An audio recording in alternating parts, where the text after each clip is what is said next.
And welcome back to Castlevania through Simon's Quest. And it's time to finish this episode, finish this game with almost perfect inventory because I'm not going back to get the final dagger because, well, it's quite useless. But from the fourth mansion, it's time to head to the right side towards Castlevania itself.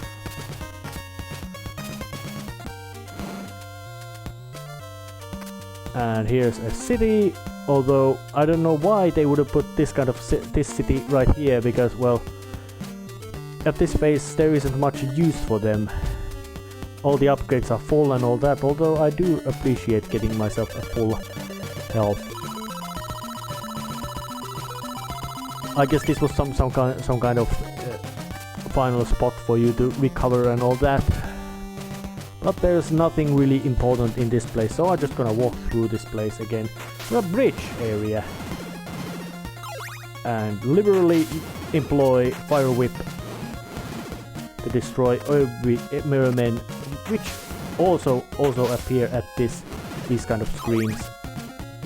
Which is good. Well, it ain't unique that mermen appear at various stages in Castlevania. And then there's these fireballs, spewer thingies.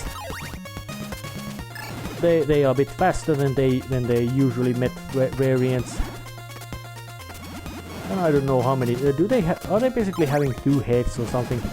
But they just go down, whopped.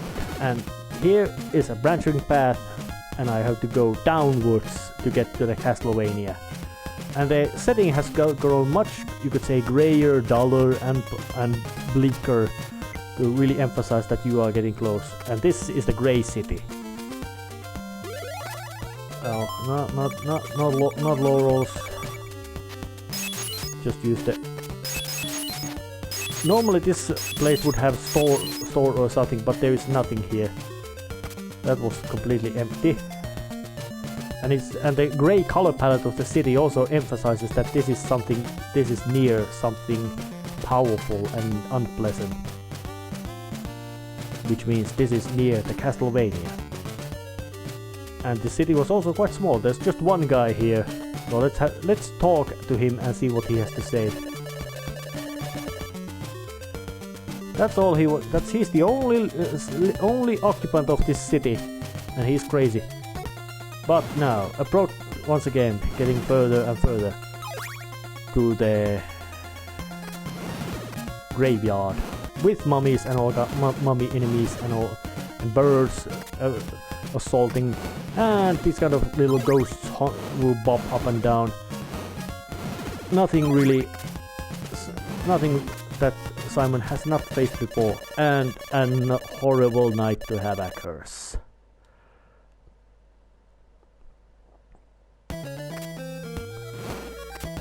And this place looks quite bleak, but this bridge, because I have all the necessary items, I can break through those walls and enter and keep going further. It's not the first time the Castlevania's outside has been shown to have this kind of moat and bridge, but once again, Simon Belmont has entered Castlevania second time, and it's in a quite much of a state of ruin. But still, it wasn't a long time it gone, so it must be some sort of supernatural influence which has made the castle into a complete wreck. And instead of going forward, it's time to go down to the cellars. And this place is completely empty of enemies, which is nice, kind of, you could say, touch in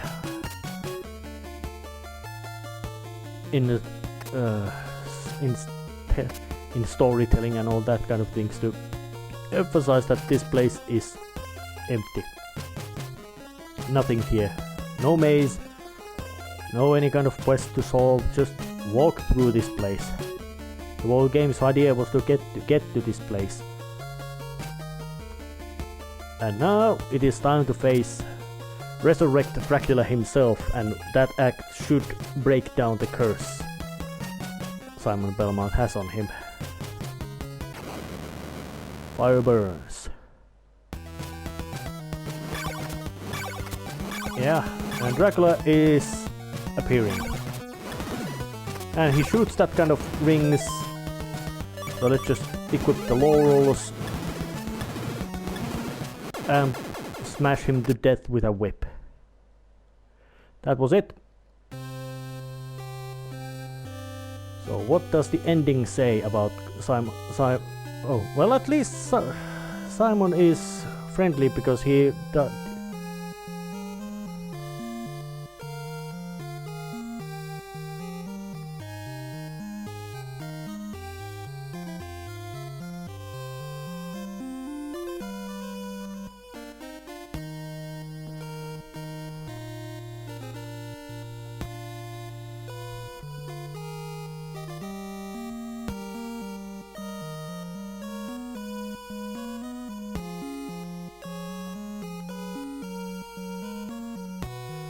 Oh yeah.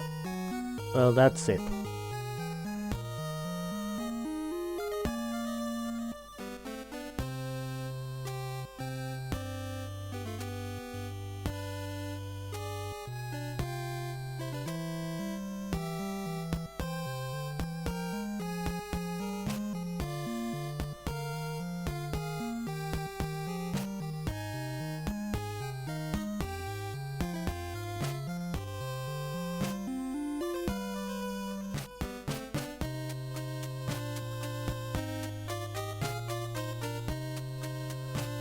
Oh yeah.